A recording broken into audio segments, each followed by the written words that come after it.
Assalamualaikum warahmatullahi wabarakatuh. Halo teman-teman semuanya, perkenalkan nama saya Devi Fitrotunisa dari Prodi Pendidikan Bahasa Sastra Indonesia dan Daerah NIM 21021160287. Pada hari ini saya akan membahas bab 8 teori sastra tentang sastra dan pendidikan. Lalu subbab yang akan saya bahas yaitu pendidikan melalui sastra. Horatius pernah berkata, tujuan sastrawan ialah berguna atau memberi nikmat ataupun sekaligus mengatakan hal-hal yang enak dan berfaedah untuk kehidupan. Oleh karena itu, dapat diwujudkan dengan pendidikan melalui sastra. Lalu, pendidikan seperti apa yang diperlukan? Nah, kalau menurut buku karya Prof. Wahyudi Siswanto, ada beberapa pembelajaran yang strategis untuk mengembangkan kompetensi atau kecerdasan, yaitu kompetensi intelektual, emosional, kecerdasan bahasa, kinestesis vokasional, kompetensi spiritual. Selain hal tersebut, dengan pendidikan melalui sastra, kita dapat sekalian melakukan pendidikan karakter melalui sastra. Memangnya bisa pendidikan karakter melalui sastra? Iya, bisa. Perlu kita ketahui, dewasa ini kita membahas pendidikan berorientasi pada pembentukan karakter. Hal ini dapat diwujudkan melalui pengoptimalan peran bahasa dan sastra.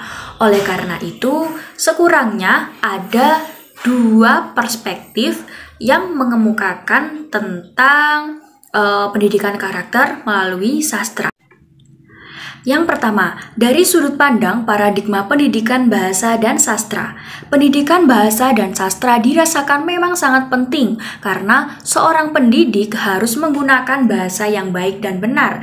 Nah, karena seorang pendidik atau guru itu merupakan seorang yang menjadi contoh. Apabila gurunya memberikan contoh yang baik, pasti peserta didiknya juga akan mengikuti dengan kebaikan atau hal-hal baik yang telah dilakukan oleh gurunya. Yang kedua, hubungan antara pendidikan bahasa, sastra, dan pembentukan karakter.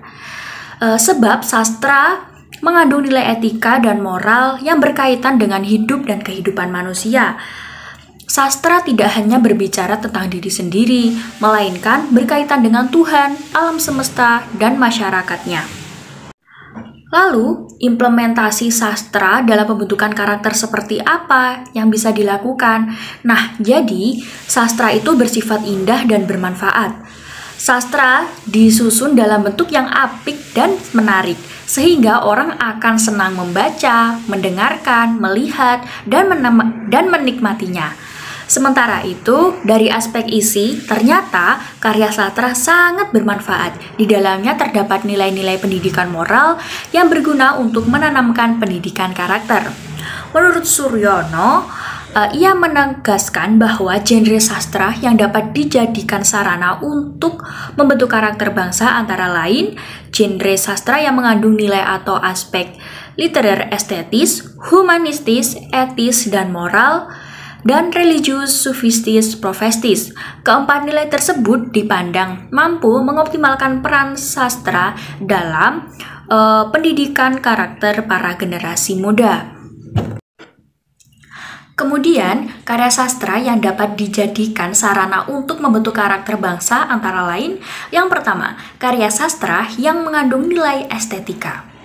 Nah, dengan nilai estetika yang termuat dalam karya sastra, diharapkan karakter bangsa yang terbentuk adalah insan Indonesia yang memiliki rasa keindahan, ketampanan, keanggunan dalam berpikir, berkata, dan berperilaku dalam sehari-hari. Yang kedua, karya sastra yang mengandung nilai humanis. Diharapkan dapat membentuk kearifan budaya bangsa Indonesia yang memiliki rasa perikemanusiaan yang adil dan beradab serta bermartabat. Lalu yang ketiga, karya sastra yang mengandung nilai etika dan moral. Nah, dengan karya sastra tersebut dapat dijadikan wahana pembentukan karakter bangsa yang lebih mengutamakan etika dan moral dalam bersikap dan bertindak. Karena individu yang berkarakter baik adalah individu yang mampu membuat sesuatu keputusan dan siap mempertanggungjawabkan setiap akibat dari keputusan yang dibuatnya. Saya Devi Fitrotunisa, terima kasih. Wassalamualaikum warahmatullahi wabarakatuh.